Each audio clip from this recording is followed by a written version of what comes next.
righty, folks. Chris Saxman here, broadcasting to you live from Houston, Texas. I'm down for Game 1 of the World Series. A dear friend of mine from college and a roommate when I was living in New York City. We lived together back in the late 80s. He invited me down, and I said, oh, yeah, I'm coming to that one. There's absolutely no question I'm coming to that one. So it's great to see you all here. Thanks for joining. And a dear friend from college, another dear friend from college, his mother's joining us on the line here today, just to show how our audience is growing. We got folks in there from the Hampton Roads Chamber and Roanoke and all over the state. Great to have you. Obviously, more polls are breaking. It's tightened up. The Emerson poll had it even, but when I broke into the numbers, the reason I sent the email out today to just be a little bit more instructive on how tight this race really is. And I think Philip from Eastern Shore, Maryland pointed out there was literally one person difference in the polling to give Youngkin the 0.2% lead that he had. But I extrapolated that out to show you that if that number is accurate, it means, I think it was a 6,200 vote lead, if you will, for Glenn Youngkin over Terry McAuliffe. Now, just following that, Suffolk came out with a poll where Terry McAuliffe was up by 0.4. So it would be, probably a 12,000 vote lead for Terry McAuliffe. Well, that's not probably right either. Going the other way. This is a tie. The race is an absolute tie. And I threw in the chat box there some of the some graphs, most notably the one on, and I'll send this out in an email tomorrow, how much impact the race has shifted to an economic, jobs and taxes, platform where the electorate is versus COVID. And that was a heavy bet by the Democrats early in the summer. It was polling very well. The Democratic communications people were telling me, COVID was the number one issue. They're on the right side of that, but that's no longer the number one issue. And as we've known a lot in politics, timing is everything. Timing is absolutely everything. And the one, hopefully you can download it and see it in there in your chat, is the slow but steady rise of gas prices in America. And now it's closing in on $3.50 a gallon on average. It's about $3.30 in Virginia for unleaded regular. It's almost $4 on average for premium in Virginia. So the prices keep going up. And if you see, and I correlated it to the steady rise or decline rather of the Biden job approval numbers and the economic condition numbers as the Civics have. Civics is another polling operation, but they're almost identical. If they just map out that there's a point where the voters have just turned, and there was a definite spike in the job approval of Joe Biden when it came to Afghanistan, but it had started to erode long before that, months before Afghanistan.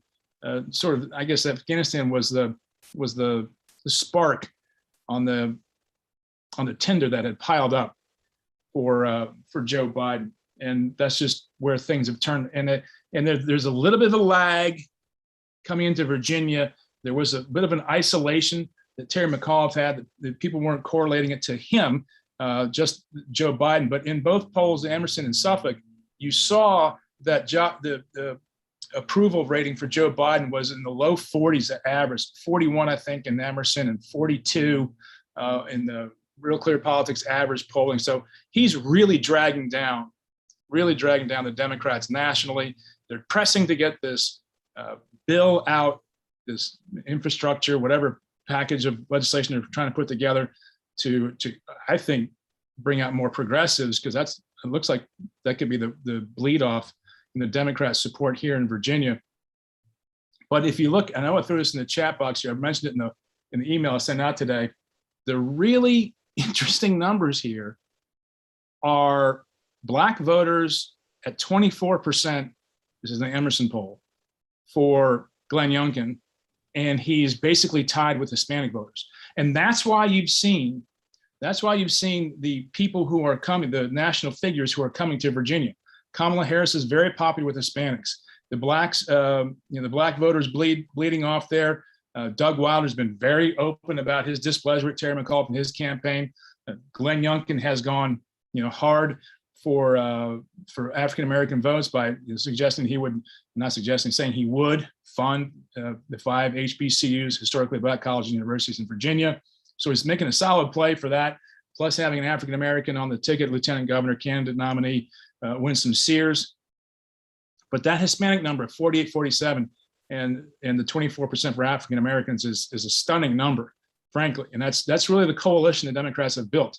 They need much higher numbers on both of those to win. So any more bleed off with progressives, and they got a real problem on their hands.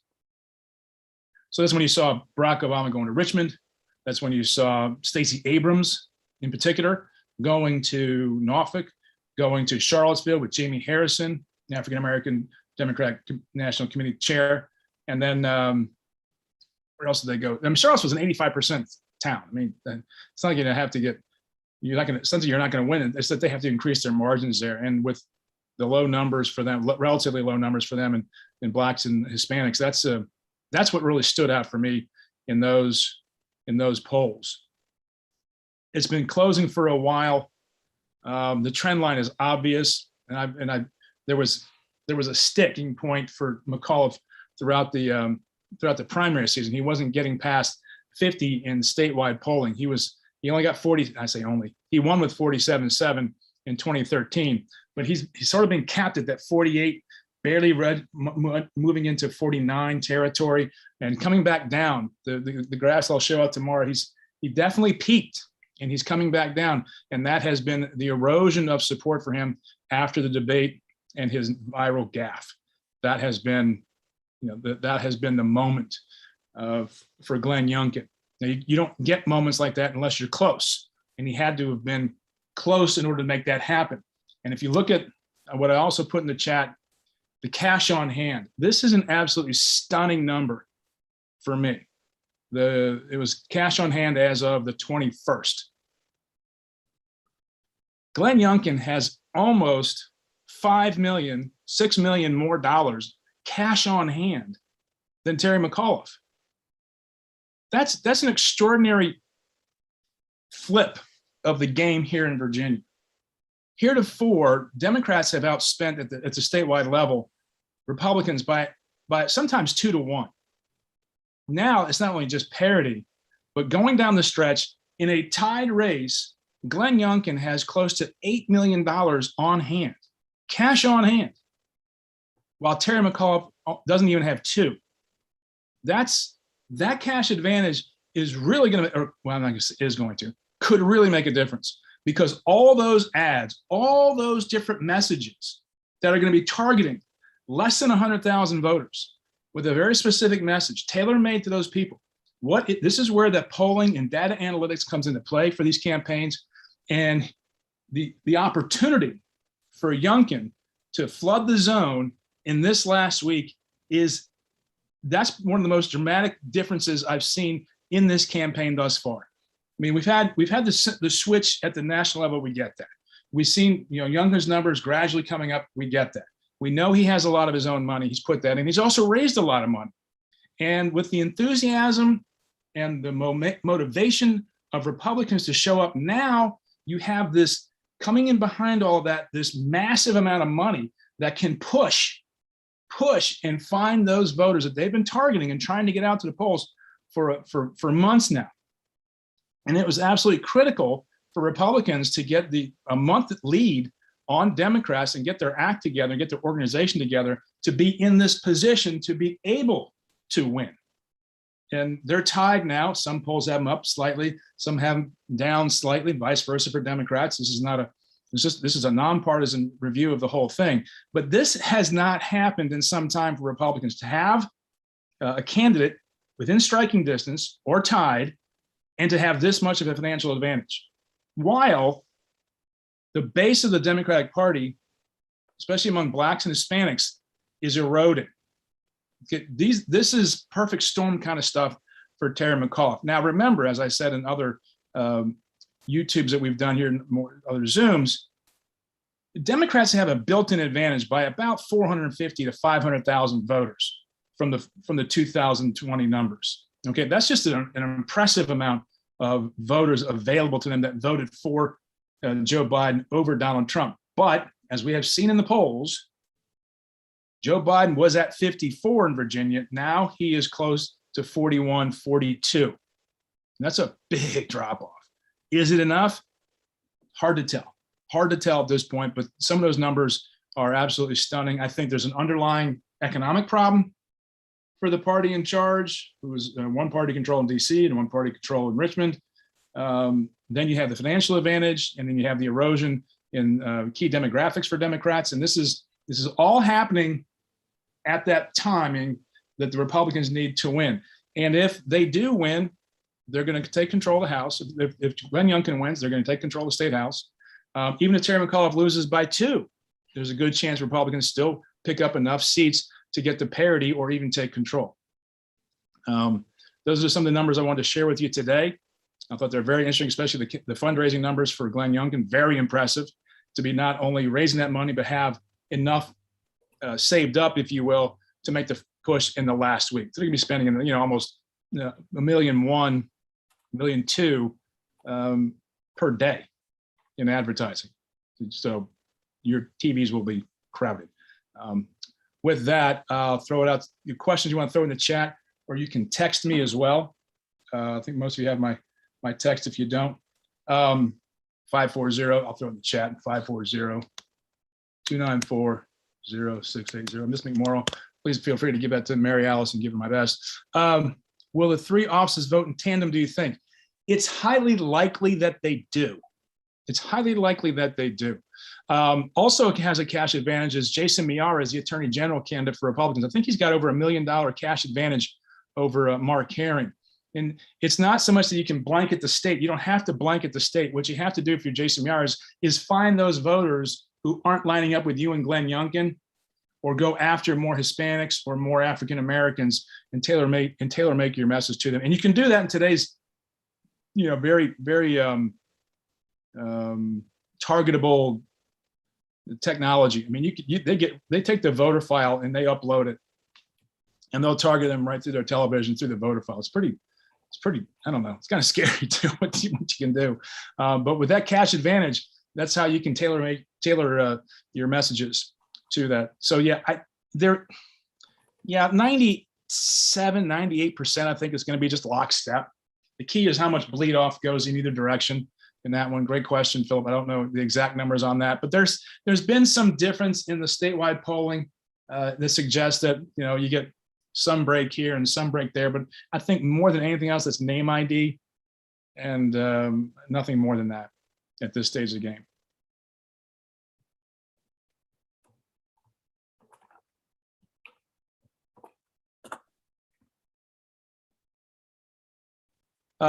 Did the Hampton Roads Black Caucus endorsement of Youngkin affect the dynamics of Black voters? I think it did. Any news is good news. Hampton Roads obviously has a higher concentration of African American Black voters than the rest of the state. It's something you can tout that is helpful, and with the resources that Glenn Youngkin has, that's very helpful. And then I think one of the keys in this race has been Doug Wilder, former Governor Doug Wilder. Very displeased with Governor McAuliffe. Very displeased with the Democrats not selecting an African American candidate nominee for the Democratic Party. And I don't think Doug Wilder and Terry McAuliffe, I don't think they're the best of friends. I don't think they're on Christmas card lists or anything. So I guess that that's one of those. I don't think many people knew of it, but those who did, it mattered. And I think the fact that Terry McAuliffe didn't even try for it shows an underlying, what's the term, taking it for granted. That's not a healthy construct in any campaign, to take any vote for granted. Here's one coming in on text. How does the Dominion contribution? I think the Dominion, if you're not familiar, Dominion Energy gave money to a group called Accountability Project or something like this, PAC, that used that money to suppress rural gun right voters, saying that Glenn Youngkin wasn't good enough on guns and you shouldn't come out and vote for him, essentially. And then it was discovered that Dominion was funding it, but I don't think Dominion knew what they were going to be doing with the money, clearly. asked for their money back. It was a pretty big story at the beginning of last week. Here's where I think it hurts the Democrats. I think it hurts them because progressives who were upset with Dominion having too much say in politics, and a lot of candidates for Democrats were saying, we're not going to take Dominion's money, taking the no Dominion pledge, if you will. And I think that might erode progressives coming out and supporting Terry McAuliffe, because he did use the money that way, sort of the underhanded way they went about this. So it's probably a net harm to the Democrats more than it is a net harm to the Republicans. Again, I don't know what that means down ballot, but the old saying, Republicans fall in line and Democrats fall in love. I think at the end of the day, those voters in Southwest Virginia who are more, if they can identify, I'm sure they have, the difference between the Trump voters who are new to the Republican Party in Virginia and others, Southwest Virginia voters or rural Virginia voters who are on the gun issues. I would imagine that they'll come home because they see the opportunity to win, and they know that that's important. Just my hunch. Thoughts on Virginia Beach voting trends? Oof. Well, talked to a campaign consultant from there yesterday. I think they think they'll win 5 of the 6 House seats in Virginia Beach and have a really good chance of picking up the last one, Kelly Converse Fowler, who's running against Tanya Gould. I think I mentioned this yesterday about the one African-American precinct that in that particular district, where of the sample ballots given out in that precinct, 70% went to Republicans, which I think was an extraordinary anecdote. But again, it's just an anecdote, so don't take too much either way in that one. But what I look for, what I try to track, is the money. And Kelly Converse Fowler got a ton of money late in this campaign. Like, I think the most recent filing she had since was like $200,000, which is a lot at any point in time. But she needed it. It's coming in. She won by 9 points last time in 2019. And if they're giving someone who won by 9 that kind of money this late, it means that things have collapsed there at least 6 points to get inside the margin of error, which means it's 6 points everywhere else. So and she was, I think, at the number 8th or 9th House race ranked as far as possible wins. And if they're spending that kind of money late, it means they got a real problem there. But I also saw the numbers, total cash on hand raised in October, and Wendy Guditis just raised a ton of money for that seat, and they still don't think they're going to win it. What the Republicans have told me and Democrats have told me is that even with all the money that's being spent, they're just not moving the needle. And because the national trend, the national narrative has pushed back against all that. It's just not making a difference. And I go to some of the simpler elements of campaigning and politics. What's your message? And I just don't see one out of the Democrats other than he's just like Trump. And after a while, I don't think that sells, but that's just me. And Trump is obviously a liability for Republicans, and they're going to use it. Let's see. A lot of pollsters are ignoring Princess Blanding's impact. Has there been a movement towards her with Democrats you've heard of? No. Predictive consultants are just suggesting she'll have no impact, which seems like wishful thinking. And the early voting absentee ballots are being cheered, but they're down, especially in Towers District among Black voters. So do you think lower turnout of Black voters? Yeah, it all adds to the mix, doesn't it, Ben? The fact that you have Youngkin getting 24% of the Black vote, Princess Blanding on the ballot, Doug Wilder not helping Terry McAuliffe, the Hampton Roads caucus, Black caucus supporting Glenn Youngkin. There's just that erosion. It's just a drumbeat. And after a while, it just adds up. I think it's unconscionable that the media has ignored the candidacy of Princess Blanding, basically because of the reasons she's running. Her brother was shot and killed by police. Plays into all the dynamics of 2020. I think it's intentional. I think it's partisan. It's just awful. The Washington Post in their last poll is going to be polling it. I did learn that today. So, and that'll be announced, I think, on Thursday or Friday. But most of the polls, if you've seen throughout the entire race, don't even include someone who's on the ballot while voting is going on, and they're still not polling, which is an absolutely extraordinary. I mean, that story would. 2013, Robert Sarvis couldn't walk down the street without getting a story against Ken Cuccinelli. What was the percentage of Biden to Trump in the last election in Northern Virginia? Ooh, gosh, I think in Fairfax it was like 70%. It was high. Not Northern Virginia. Fairfax was like 70. So in Arlington it's 80 and that. So it's very, very high. Yeah, the man ran against the swamp. The swamp lives in Northern Virginia.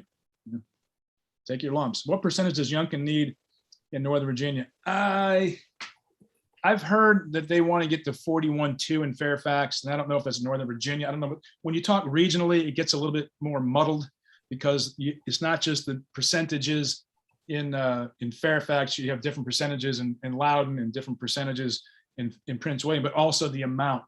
And that's hard to gauge. What they try to do is figure the model turnout for each of those localities, and then piece their numbers together. So when I put that email out today saying here's if it's at 3 million turnout, 3.1, 3.2, you set your vote goals accordingly, and you see the delta in there, what it takes to win. You're just not going to get but so many votes out of Charlottesville. You're not going to get so many votes out of Norfolk. And one of the problems, as I've said in previous shows here, or broadcasts, what you want to call these things, Democratic voters, because they're younger, tend to move around a lot more. So finding them is more difficult year after year. Kids moving from school, moving out of the house, moving to different states, moving in from different states. There's just a lot more churn. And there's a lot of churn anyway in suburban America. And as we've seen as a result of the pandemic, a tremendous amount of churn. Just on our street alone, 2 doors down in each direction, we've had a family move in from Oregon and another family move in from Chicago. Bought houses sight unseen. Trump got 12% in Arlington. Woo! So do you anticipate a big swing of votes in Loudoun shaping the Democratic margin? Yeah, that's already occurring. Loudoun has been a very good performer so far for Glenn Youngkin. That's showed up in the polling. And I think they're counting on that happening at the voting booth too. So yeah, and that's going to spill over into those House races, especially Wendy Goodidis against Nick Clement. I don't know if the other ones come into play, Subramanian and Reed, but never can tell in these kind of elections. It's just there's so many unknowns, and what we've seen the dramatic nature of some of these election nights. If there was such the big one in 17 and the one in 19, if there is a comparable one here in 21, I wouldn't be surprised, just because the trend has come back to Republicans. I don't know what their national message is. The national brand still isn't that great in Virginia. The state brand isn't that great, but it's a lot of what politics is these days is voting against. We vote against a lot of things. These are great questions. Class is doing well today, everybody. Teachers pleased.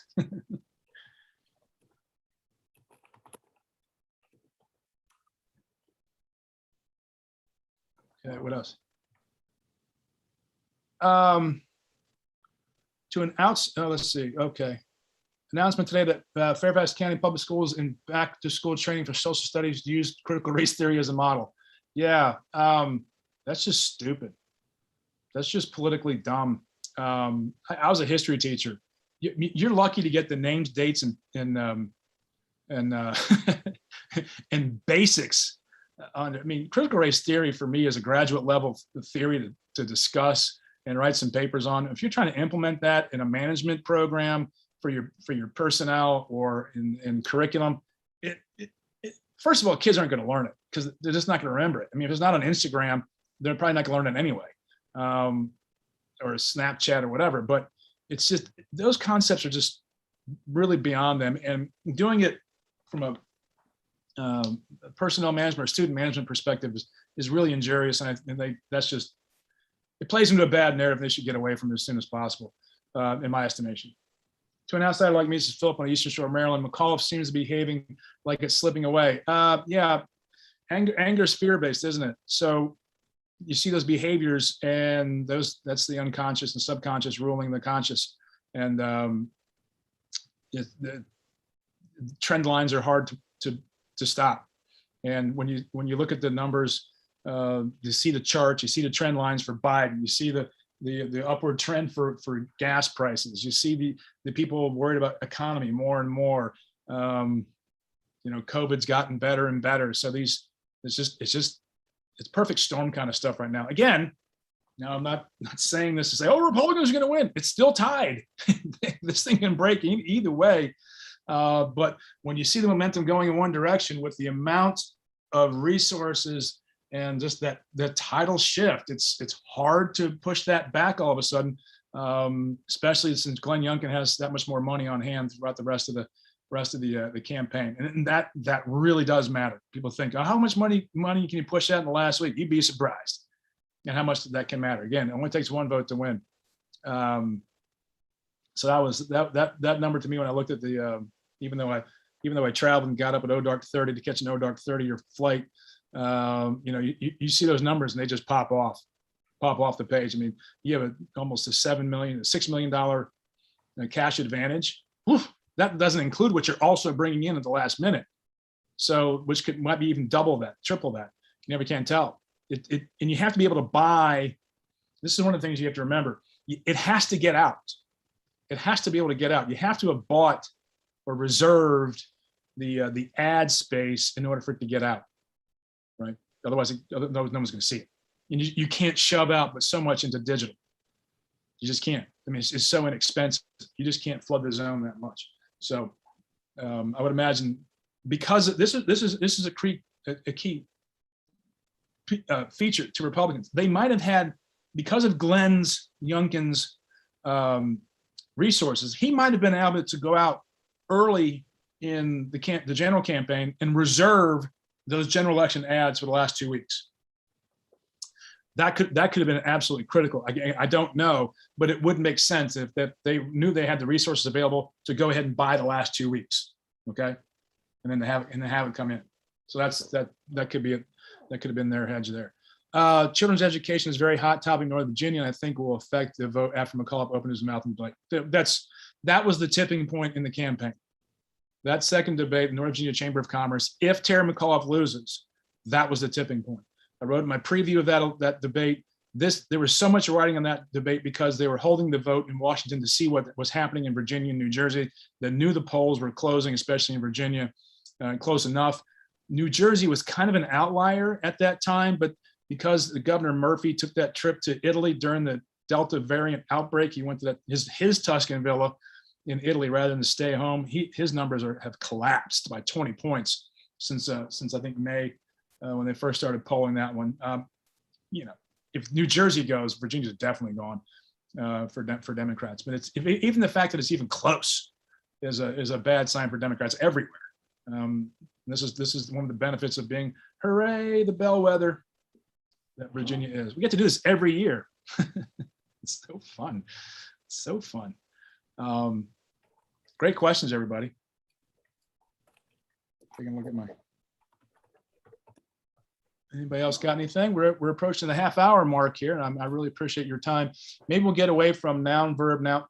Well, here again, this is the test case for Democrats. What's your message beyond don't be Donald Trump? You have to be able to do something and not be Donald Trump. They overreached on the American Rescue Plan. They overreached on infrastructure. They've overreached on the tax and spending plan. And they only did that because they won Georgia. They just could not, for some reason, sit down and say, no, this is not what we ran on. Joe Biden ran on restoring the soul of the nation.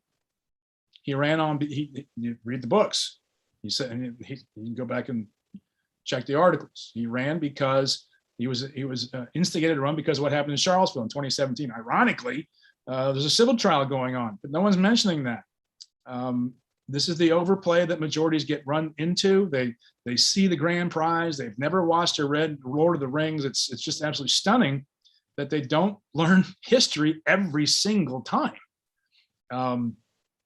but they're going to suffer under it. They went for all that they could get, and now they have to run on that. And I think they almost did too much because they gave the base too much, and because people don't vote in the past, people vote in the future. By and large, I mean, they'll show up and vote for their team. That's always their team. But swing voters look at things differently, and there's enough swing voters still out there that can control the outcome of this election. So this will be the test case for how much of that Trump factor really works, especially in a state that went plus 10 for Joe Biden. They've tried to tie Youngkin to Trump. It's probably worked with some voters, but the question is, as it always is it enough? It must be moving something, because they keep raising money on it, they keep saying it. And that's one thing you can always tell about political campaigns. If they keep running certain ads, it's because it's working. If they keep using certain messages, it's because it's working. If they didn't, they wouldn't. This is the nature of the beast. Of course, this might be the only thing they have, because I don't think they have another message. So that's also the other side of that coin. So, but Trump did that to himself anyway. So, as they say, he earned it. God knows he earned that one.